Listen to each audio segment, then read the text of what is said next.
2027 aspirants, आज मैं आपको अपना जितनी भी स्टडी मटेरियल यूज़ किए थे वो सारी चीज़ें मैं आज आपको बताने वाली हूँ इस वीडियो में। तो इस वीडियो को सबसे पहले एंड तक ज़रूर देखना, क्योंकि कोई भी चीज़ अगर आप स्किप करोगे तो वो चीज़ें इसलिए स्किप हो जाएगी क्योंकि मैं सिर्फ स्टडी मटेरियल का नाम नहीं बताऊँगी, मैं स्टडी मटेरियल किस तरह यूज़ की हूँ मैं वो भी बताऊँगी। क्योंकि मैंने जिस तरह से स्टडी मटेरियल यूज़ किया था, मैंने थोड़ली नहीं यूज़ किया था किसी भी स्टडी मटेरियल को, चाहे वो मॉड्यूल हो चाहे वो एनसीईआरटी हो। तो मैं हर चीज़ें आपको डिटेल में बताऊँगी। और एक चीज़ मैं आपको क्लियरली बता देती हूँ कि कोई भी इंसान जिसने भी नीट क्रैक किया है या जिसने भी टॉप किया है, कभी भी वो इंसान सिर्फ और सिर्फ एनसीईआरटी फॉलो नहीं करता है। वो हर इंसान एक ना एक साइड बुक को ज़रूर रखता है, क्योंकि एनसीईआरटी एक टफ चीज़ है और एनसीईआरटी टफ है और ये हमेशा टफ रहेगी। ऐसा कोई इंसान नहीं है जिसके लिए एनसीईआरटी बहुत ईजी चीज़ हो। नहीं, एनसीईआरटी ईजी नहीं है। दूसरी चीज़ ये है, कई दफ़ा एनसीईआरटी में कोई एक पैराग्राफ में 5 कॉन्सेप्ट लिखा होता है और वो हमें समझ नहीं आता, और वो जो रेफरेंस बुक होता है उसमें 5 डिटेल में बताता है जो हमें समझ आता है ईजिली। इसलिए भी साइड बुक को यूज़ करना बहुत ज़्यादा ज़रूरी है। तो अब मैं आपको बताती हूँ कि किस तरह से किस चीज़ों को यूज़ करना है।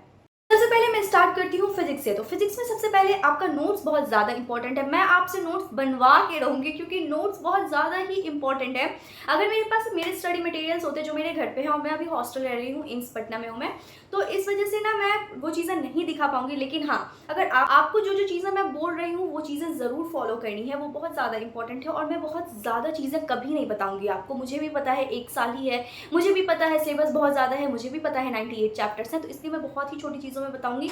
आपका नोट्स कंपलसरी है। जो सबसे बड़ा जो आपका बुक होगा, जो सबसे इंपॉर्टेंट बुक्स होने वाले हैं आपके पास, वो आपका नोट्स होगा। ट्रस्ट मी, आपके नोट्स से ज़्यादा इंपॉर्टेंट या आपके नोट्स से ज़्यादा कोई वैल्यूएबल कोई नोट्स पूरे वर्ल्ड में कभी नहीं बन सकता जो आपका नोट्स आपके साथ काम करेगा। तो फिर आपका नोट्स हो गया। अब नोट्स के अलावा दूसरी चीज़ें क्या करनी है, तो आपको करना है मॉड्यूल आप किसी का भी फॉलो कर सकते हो। मैंने आपको ऑलरेडी पिछले वीडियो में भी बताया है, एलन का, आकाश का, अनअकैडमी का और कहीं ना कहीं पीडब्ल्यू का। पीडब्ल्यू मुझे थोड़ा कम पसंद है, लेकिन इन चारों में आप सबका मॉड्यूल में से किसी का भी एक का मॉड्यूल फॉलो करना प्लीज़। सपोज मैं एलन का बुक फॉलो करती थी क्योंकि मुझे एलन का थ्योरी बहुत ज़्यादा पसंद है, इसलिए मैं एलन का मॉड्यूल फॉलो करती थी। तो मेरी जो दोस्त किसी और इंस्टीट्यूट का कर रही है, XY किसी का भी कर रही, वो मुझे देख के एलन का फॉलो करने लगती। ऐसा नहीं करना है।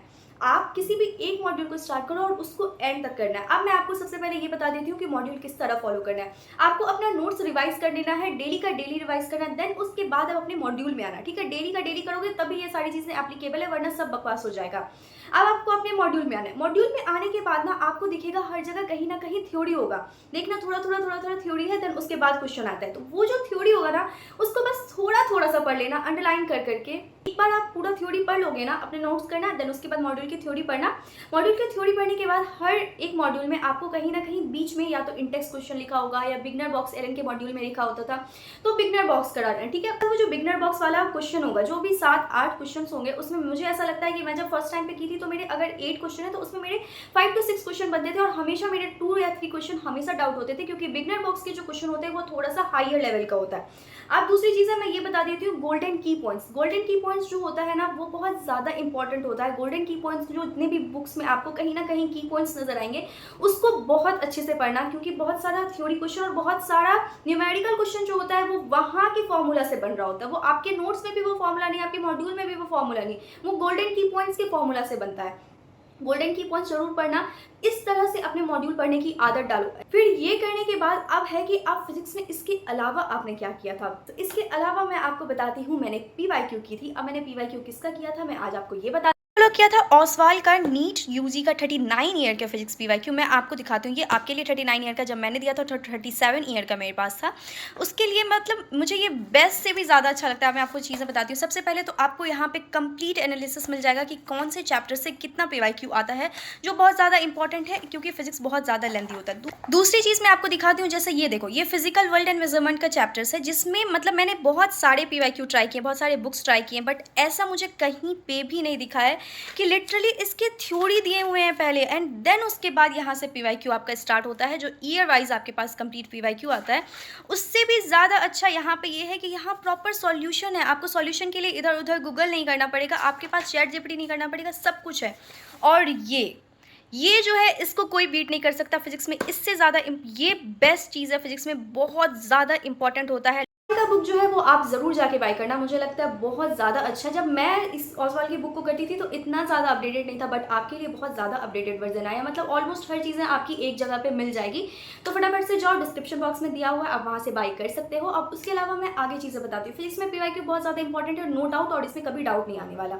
अब है कि मैंने एक्स्ट्रा बुक कौन सा यूज़ किया था, तो मैंने किया था डीसी पांडे यूज़, ठीक है। उसके अलावा इन डीसी पांडे के अलावा कौन कौन सा अच्छा बुक है जो आप यूज़ कर सकते हो। डीसी पांडे थोड़ा हायर लेवल, तो मैं थोड़ा सा नॉर्मल लेवल वाला बता देती हूँ। तो आप एररलेस यूज़ कर सकते हो, उसके अलावा आप सिंगेज यूज़ कर सकते हो और डीसी पांडे यूज़ कर सकते हो। और आई थिंक एक दो और एक्स्ट्रा बुक है जो बहुत ज़्यादा अच्छा है। लेकिन एक चीज़ मैं आपको कहूँगी, बहुत सारे कमेंट्स आए थे मुझे एचसी वर्मा के लिए। नहीं, एचसी वर्मा नीट के लिए नहीं यूज़ किया जाता है। नीट में एचसी वर्मा से रिलेटेड थोड़ा कम आता है, वो थोड़ा आईआईटी के लिए ज़्यादा इंपॉर्टेंट होता है। तो एचसी वर्मा मैं नहीं सजेस्ट करूँगी, बाकी आपकी मर्जी, आपको करना है तो आप कर सकते हो, ठीक है। अब मैं आपको ये बताती हूँ कि डीसी पांडे मैंने यूज़ कैसे किया था। डीसी पांडे थोड़ी यूज़ करने वाली बुक बिल्कुल भी नहीं है, उसमें 2 साल नहीं 4 साल भी निकल जाएंगे और डीसी पांडे नहीं सॉल्व होने वाला। तो फिर आपने किस तरह किया था, तो देखो डीसी पांडे का ना कुछ चैप्टर्स जिसका नाम बता रही हूँ, फटाफट से जाके नोट करो। तो डीसी पांडे का सबसे पहला है कि उसका वेक्टर वाला पार्ट करना, देन उसके बाद उसके काइनेटिक्स वाले पार्ट को स्किप करना, देन आना डायरेक्टली रोटेशन वाले पार्ट पे, रोटेशन वाला पार्ट करना। उसके अलावा काइनेटिक फिजिक्स जो है मैंने वो वाला भी किया था।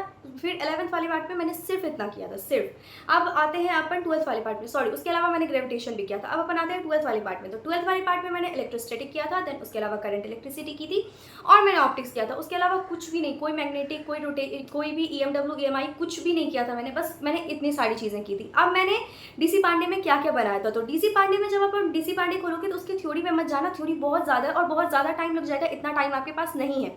तो क्या किया जाए, तो इस तरह मैंने किया था कि उसके जो इंडेक्स वाले क्वेश्चन होते हैं ना, वो बहुत ज़्यादा इंपॉर्टेंट है। मतलब मैं आपको लिटरली बता रही हूँ कि अगर आप बोलोगे ना कि कोई तो नीट के लेवल का बस बता दो, तो एग्जैक्टली नीट के लेवल का अगर कुछ आपको मिलेगा ना, तो वो इंडेक्स क्वेश्चन उसका मिलेगा, ठीक है। आप सारे इंडेक्स क्वेश्चन को नीट से पहले एटलीस्ट 3 बार जरूर कर लेना। अब अपन आते हैं एक्सरसाइज पे। Exercise little bit hard level, little bit नहीं, थोड़ा सा ज़्यादा डिफिकल्ट लेवल का होता है। एंड तो एक्सरसाइज को कभी भी एक बार ट्राई मत करना, एक बार आपसे एक्सरसाइज कभी नहीं बनेगा डीसी पांडे का। हमेशा मैं क्या करती थी, मेरा बहुत ज़्यादा फ्रस्ट्रेटिंग है डीसी पांडे की एक्सरसाइज, तो क्या करती थी मैं, टारगेट ही करती थी बहुत छोटा सा। मेरा टारगेट होता था 10 to 15 क्वेश्चन करने एक बार में बस, क्योंकि 10 to 15 क्वेश्चन में अगर ऐसा होता था कई बार कि 8 क्वेश्चन मुझसे नहीं बन रहे, तो जो 8 क्वेश्चन मुझसे नहीं बन रहे उसका मैं अगर सॉल्यूशन भी देखूँ तो मेरे लिए फ्रस्ट्रेटिंग नहीं होगा। अगर मैं एक ही बार 50 क्वेश्चन कर लूँ, 40 मिनट से बन ही नहीं रहे, उसका सॉल्यूशन बार बार जाके देखूँ, तो वो मेरे लिए बहुत ज़्यादा फ्रस्ट्रेटिंग हो जाता था।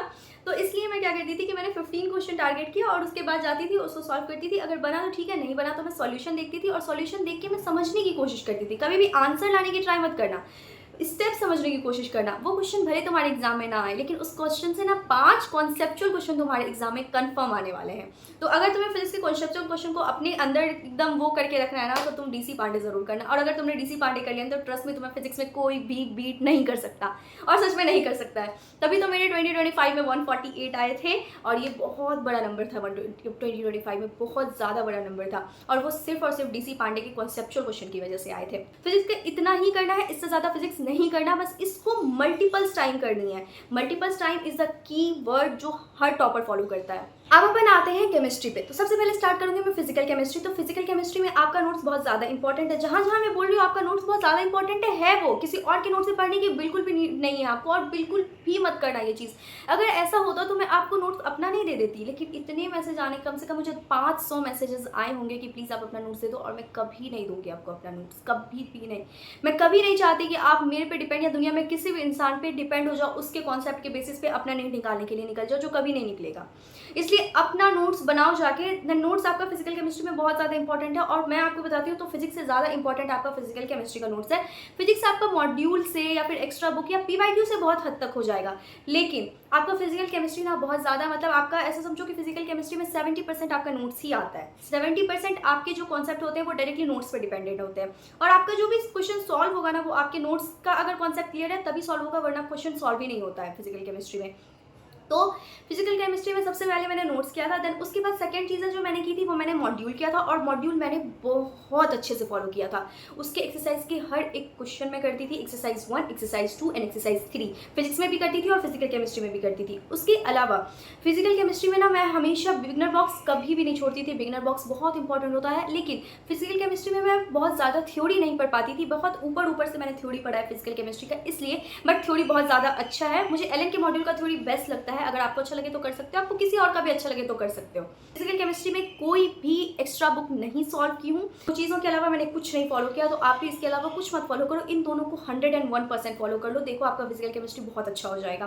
अब अपन आते हैं ऑर्गेनिक वाले पार्ट पे। ऑर्गेनिक वाले पार्ट पे अगेन आपका नोट्स बहुत इंपॉर्टेंट है, और ऑर्गेनिक वाले पार्ट पे और ज़्यादा इंपॉर्टेंट है। फिजिकल और फिजिक्स से भी ज़्यादा इंपॉर्टेंट आपके ऑर्गेनिक वाले पार्ट में, क्योंकि ऑर्गेनिक वाला पार्ट जो होता है ना, वो जितना क्वेश्चन मतलब जितने भी क्वेश्चन होंगे आपके जहाँ से भी आप सॉल्व करो, वो आपके नोट्स से ही होते हैं। आपके नोट्स का लिटरली बस इधर उधर किया होता है, और पूरा नोट्स ही आपके हर बुक में आपको मिल जाएगा। तो आपका नोट्स बहुत ज़्यादा इंपॉर्टेंट है, तो अपने नोट्स बहुत अच्छे से बनाओ और बहुत अच्छे से रिवाइज करो। मैं आपको बताती हूँ, तो मैंने अपने ऑर्गेनिक के नोट्स को 6 to 7 टाइम मैंने पूरे ईयर में, मतलब इससे ज़्यादा हो सकता है, इससे कम तो कभी भी नहीं होगा, मैंने 6 to 7 टाइम्स मैंने एक नोट्स को रिवाइज किया। पर चैप्टर जब भी मैं स्टार्ट करती थी ना, मैं हमेशा ऐसा होता था कि मैं एक बार उसको ज़रूर रिवाइज करती थी। और लास्ट टाइम पर मैंने बहुत ज़्यादा रिवाइज किया था अपना ऑर्गेनिक का नोट्स। मैं क्वेश्चन भले ही कम कर लेती थी, लेकिन मैं नोट्स अपना कभी भी नहीं छोड़ती थी। अब अपन आ रहे हैं ऑर्गेनिक में नोट्स के अलावा क्या करना है। तो नोट्स के अलावा आपका एनसीईआरटी बहुत ज़्यादा इंपॉर्टेंट है, बहुत ज़्यादा इंपॉर्टेंट है ऑर्गेनिक का एनसीईआरटी। ऑर्गेनिक के एनसीईआरटी के थ्योरी से बहुत ज़्यादा इंपॉर्टेंट उसके टेबल्स हैं, उसके अलावा जो उसके रिएक्शन है वो बहुत ज़्यादा इंपॉर्टेंट है, और उसके अलावा जो पीछे के क्वेश्चन एक्सरसाइज क्वेश्चन है, वो अगर ऑर्गेनिक में आपने कर लिया ना, तो बहुत सारा टाइम ऐसा होगा, जो 12th वाला पार्ट है, कि अगर आप कोई और एक्स्ट्रा बुक नहीं भी सॉल्व करो ना, तो आप अपने एक्सरसाइज से ही इतना कॉन्सेप्ट बिल्ड अप कर लोगे, इतना ज़्यादा वो मुश्किल एक्सरसाइज है कि आप प्रॉपर अच्छे से सब कुछ कर लोगे, और काफ़ी लेंथी एक्सरसाइज है 12th के एनसीईआरटी का। तो एनसीईआरटी बहुत अच्छे से पढ़ना। और उसके अलावा मैंने कौन सा एक्स्ट्रा बुक सॉल्व किया था, मैं ऑर्गेनिक पे मैंने एक एक्स्ट्रा बुक सॉल्व किया था, और लिटरली मैं बता रही हूँ कि मुझे ऐसा लगता है कि केमिस्ट्री का पेपर ही उसी बुक से आता है। तो मैंने ग्लांस सॉल्व किया था। एलन की एक बुक आती है ग्लांस, आप अगर कोटा वाले कोई बच्चे होंगे तो उससे पूछ सकते हो। तो मैंने ग्लांस सॉल्व किया था एलन का, ठीक है। तो एलन का ग्लांस बहुत अच्छा है, आप अगर आपको कहीं पे भी मिले, आपको पीडीएफ मिल जाए या फिर आपको हार्ड कॉपी मिल जाए ना, तो आप ग्लांस सॉल्व करना, ठीक है। और उसके अलावा मैंने ऑर्गेनिक में कुछ भी नहीं किया था, कुछ भी नहीं। उसके अलावा मैंने पीवाईक्यू सिर्फ और सिर्फ 10 ईयर्स के पीवाईक्यू किए थे। मैंने मेनली जो पीवाईक्यू मेरा फोकस था ना, वो फिजिक्स और फिजिकल केमिस्ट्री के पीवाईक्यू पे था। उसके अलावा मैंने किसी भी सब्जेक्ट का पीवाईक्यू कभी भी ध्यान से नहीं किया था। ऑर्गेनिक सिर्फ मैंने 10 ईयर्स के पीवाईक्यू किए थे, वो भी 1 to 2 टाइम्स बस। उसके अलावा अब अपन आते हैं इनऑर्गेनिक पे। इनऑर्गेनिक मेरे पास कोई नोट्स नहीं था, मेरे पास कोई एक्स्ट्रा बुक्स नहीं थे, मेरे पास सिर्फ और सिर्फ एनसीईआरटी था। और इनऑर्गेनिक आप चाहे कभी भी उठा के देख लो, कहीं से भी उठा के देख लो, किसी भी ईयर का पीवाईक्यू उठा के देख लो, कोई भी सब्जेक्ट हार्ड हो गया, बायो हार्ड हो गया, फिजिकल केमिस्ट्री ऑर्गेनिक कुछ भी हार्ड हो गया, इनऑर्गेनिक को कभी हार्ड नहीं किया गया है। तो इनऑर्गेनिक हमेशा आपके एनसीईआरटी से आया है। तो एनसीईआरटी बहुत अच्छे से करो, बहुत बार करो, डेली एक दूसरे से डिस्कस करके करो, बहुत बार लिख लिख के याद करो, लेकिन इनऑर्गेनिक के एनसीईआरटी को पढ़ लो।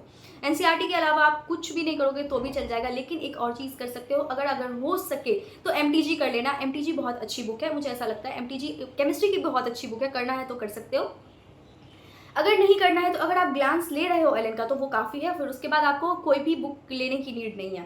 उसके बाद अपन आते हैं बायो पे। तो बायो पे मैंने मोस्टली फोकस किया था अपने एनसीईआरटी पे। एनसीईआरटी के अलावा मैंने एमटीजी किया था। एमटीजी जो आपको नॉर्मली मिल जाएगा ना ऑनलाइन, वो सब में ऑलमोस्ट बस उसका कवर कई दफ़ा चेंज मैंने देखा है। मेरे रूममेट के पास अलग कवर था, मेरे पास अलग कवर था, बट अंदर क्वेश्चन सबका सेम रहता है।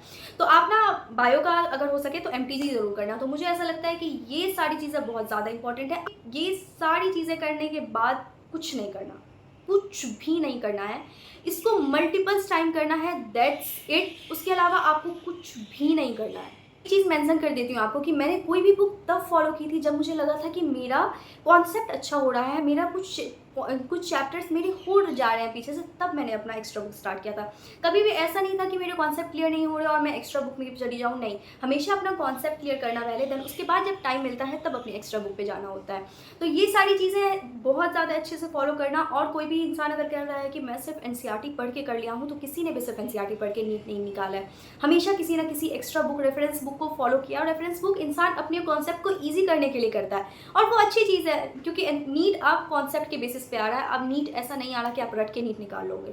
बहुत अच्छे से प्रिपरेशन करो। All the very best. और मुझे कमेंट सेक्शन में जाके बताओ कि अभी तक आपने अपनी प्रिपरेशन स्टार्ट की है या नहीं की। अगर आपने अपनी प्रिपरेशन स्टार्ट नहीं की है तो बच्चा प्लीज़ लेट मत करो। अगर आपको पता है कि आपका सिलेक्शन नहीं होगा और आपको वापस से नीट देना है तो प्लीज़ स्टार्ट करो। Bye bye, all the very best, bye bye. और चैनल को फटाफट से जाके सब्सक्राइब कर लो।